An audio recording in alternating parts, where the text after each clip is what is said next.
Good morning, good afternoon, good evening, wherever you are. I hope you are doing amazing. Sorry, my eyes are a little bit watery today. Okay, I'm gonna light some incense. I got this really strong message the other day, and it was more like an epiphany for myself, to be honest. But I thought I would share it, and I hope that, I know that the right people who are meant to hear this at the right time will receive this message. It's about false twin flames or false divine counterparts, like counterfeit counterparts, or like the fake before the real one, or like the false soulmate, or however you want to, like the fallen one, like the devil versus the angel type situation. Okay. I read about this when I was younger, and I thought, oh yeah, right. And like spirit kind of led me to it many years ago. And it's only when you go through it that you actually realize this stuff is real, and it certainly isn't for everyone. So if this is not your message, please click off. Sending you love and light, because this is not for you. I met someone who is the biological father of my children, and I was certain that he was my person. Without labels, we don't have to use like the twin flame label and all that stuff, but I was certain that he was my person, because the pull was so intense. And yes, trauma bonds can also do that to you, okay? But this message is deeper than that. This message is about spiritual warfare and like spiritual soul intertwining of dark and light, okay? So, as I said, I was absolutely certain that this was my person, but everything inside my body screamed danger, and I ignored it, okay? And that's what happens when you have a lot of trauma, or when you've been through a lot. Even if you are a light worker, or you hold a very potent light in you, or you're trying to become that, or like your heart is really pure, if you've been attacked your whole life, you will hold trauma from that. So there has to be a point where you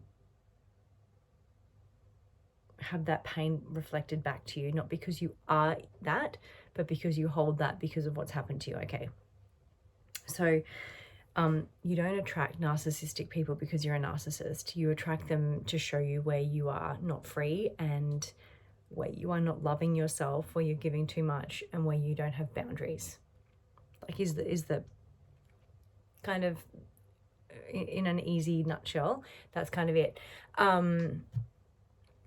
It's definitely about self-love, self-worth, self-respect, self-preservation, self-value, self-inner standing.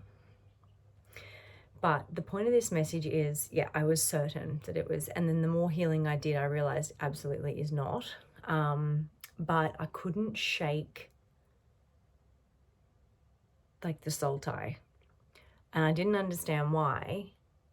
And I read a lot about it, but unless you physically experience this in your own body and release the energy, you won't understand.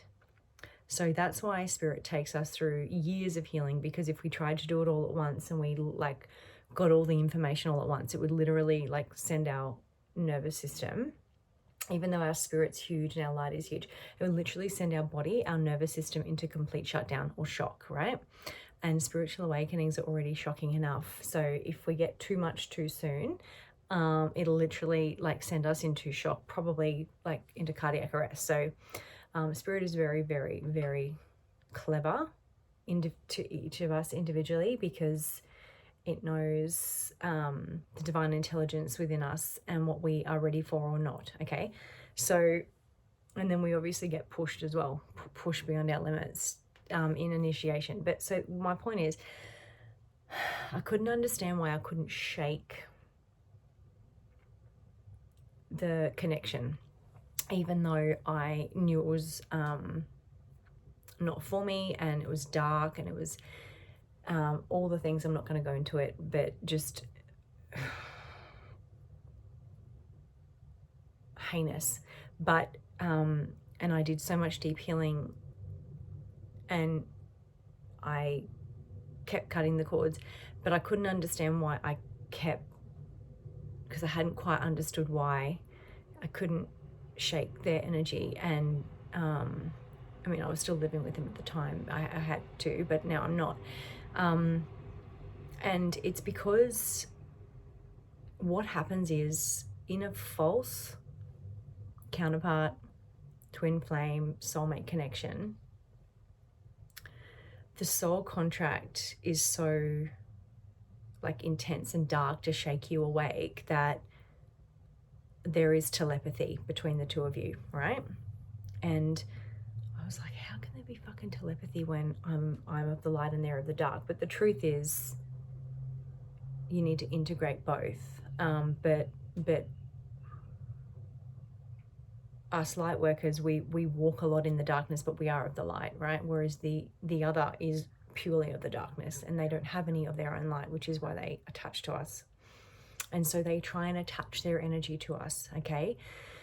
And they hook into our energy. And so what happens is that telepathy is very confusing, because you can't stop thinking about this person, and then you start seeing synchronicities about this person everywhere, but they're like dark synchronicities. So like, and the way that I can describe that is, the more you heal, the more your nervous system like responds to safety. So when I look back, I'm like, holy fuck, all those synchronicities were actually so dark, and I was so anxious, and like, it was kind of gut-wrenching, but I kept like seeing him everywhere and getting all these synchronicities about him and da da da da.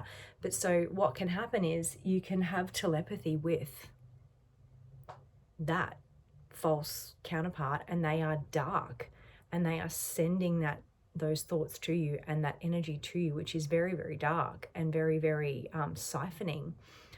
And that's what you've also got to cut. It's not just that the cords, but you've got to cut that as well and say, you no longer allow that. And you can do like cord cutting rituals and stuff like that, but it's also about the telepathy that you need to cut and disallow. And also the soul contract needs to be cut and torn up and released with gratitude of what you've learned as well. You have to be in a place of being able to release it with gratitude. If you are still in hatred or revenge or anything like that, you're not ready. Okay, and that's just the truth. We have to go through all the stages so that we can understand this and come home to ourselves. But what Spirit showed me as an analogy, and if you've ever seen the Harry Potter movies or the Harry Potter series, people think that this stuff is all just in movies, but it's very, very real. And if I was talking to someone who was unconscious and like not awakened, they would be like, the fuck? Okay, so that's why some of us feel like, am I going fucking crazy? Am I insane? No, you're not. You're just much more awakened or enlightened than other people, and you feel much more deeply and you're connected. So in the Harry Potter series, sort of like everything that happens over all the movies or all the books is basically, in a nutshell, like the intertwinement of Harry and Voldemort, right? So the light and the dark, the chosen one and the devil basically trying to take him out, essentially. Spiritual warfare is basically the basis of that whole series. The underdog, the person that wasn't meant to survive, like divine protection, because like his parents get killed but he doesn't. Okay, so there's all those types of analogies with chosen ones, light workers, all of that sort of stuff.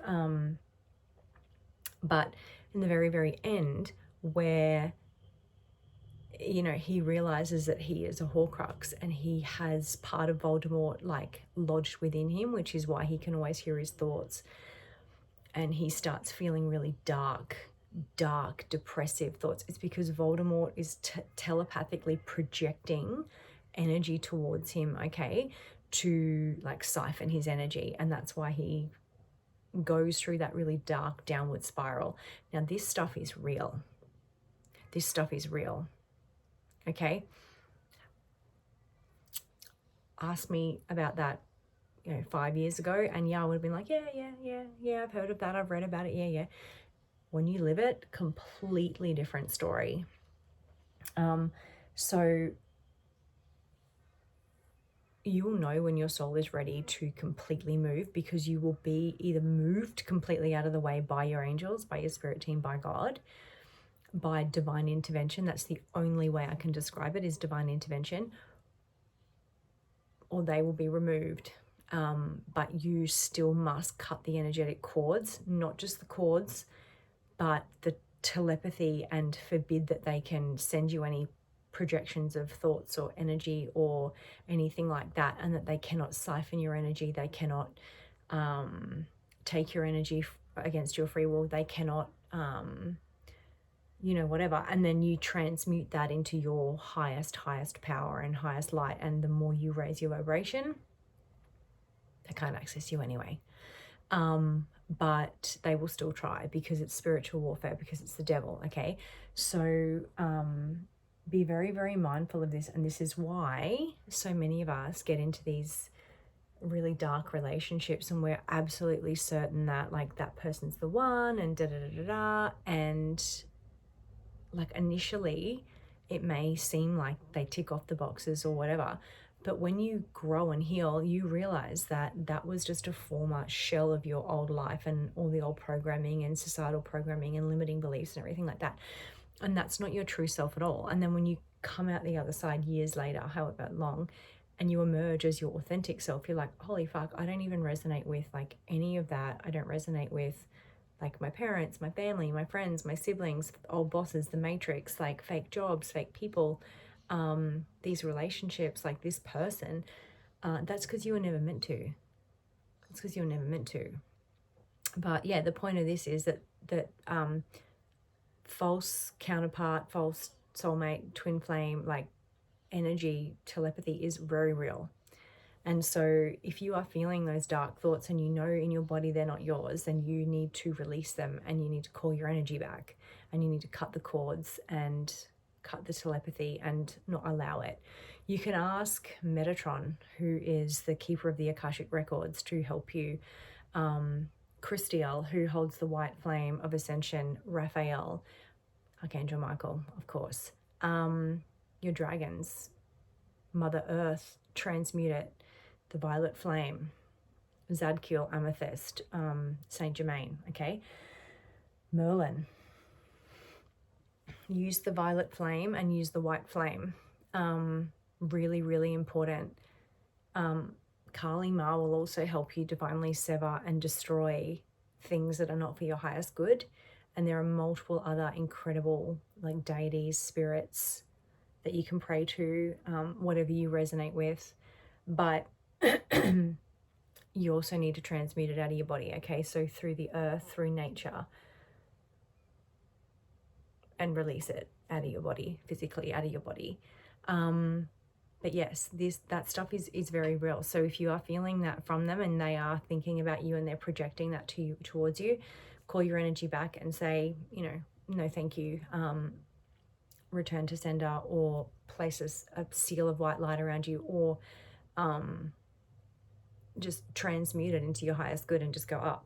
So either way, however you resonate with it. But I just wanted to say that, like years ago I read about this and I was like, oh, okay, yep, that's a thing. And, when you sort of start understanding, but when you live it, it's totally different. It really is real, and it can be very debilitating if you are not aware that that's what they're doing, okay? They are not in love with you. They are dark, and they are out to get you. So be very careful and never let them back in, and don't let them come back around twice and try and finish the job. You get what I mean? You keep them out permanently, away from you and away from your kids and away from your life. And you ask God to do that, to divinely intervene, because that's the only way. So if you are experiencing that, I'm sending you lots of love.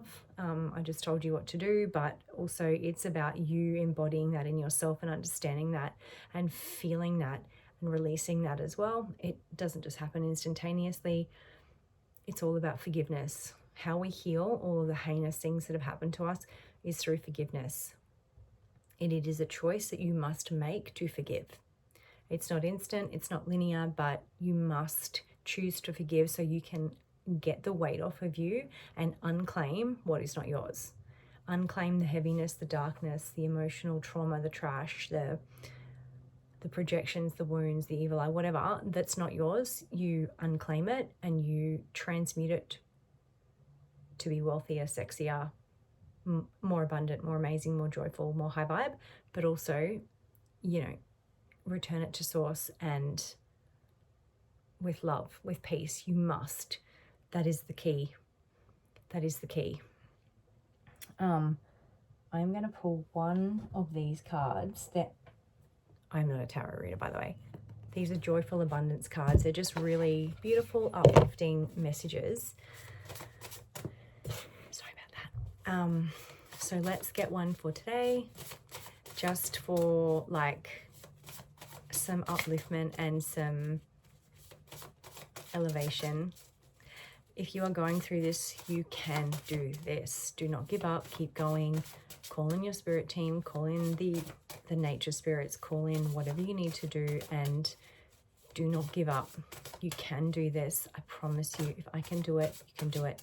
But you have to have divine intervention, and you have to give your angels, your spirit team, God, the permission to intervene. They want to help you. They love you. Trust, take it from me, the miracles that I've experienced in my life when I maybe shouldn't be here from what people have done. Don't you tell me God doesn't exist. Your angels love you so much. You can do this. You can do this. Even if everyone around you thinks, what the fuck, and they've got no clue. Doesn't matter. Who cares? You can do this. This is you and God, baby. You can do this. One card, please. One card. What have we got? Yeah. Money and wealth flow effortlessly and consistently to me. Transmute all of that into your abundance and your wildest dreams, okay?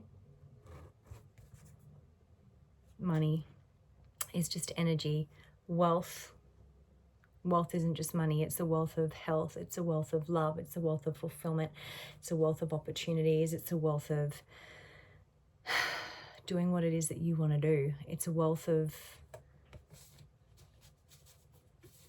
love, knowledge, resources, amazing experiences, joy. So whatever it is for you, okay? But I hope this helped who it's meant to help. I know it will find who it's meant to find. And truly, you're not crazy. Like, there are so many movies and books and everything about the esoteric, science fiction, energy, It's all real. And they're just characters, okay? But because it's real. The energy transfer and the spiritual warfare and the unseen realms are very, very real. So remember, it manifests in the spirit first, and then it comes down into our physical life. So I'm sending you lots of love, and have a great day.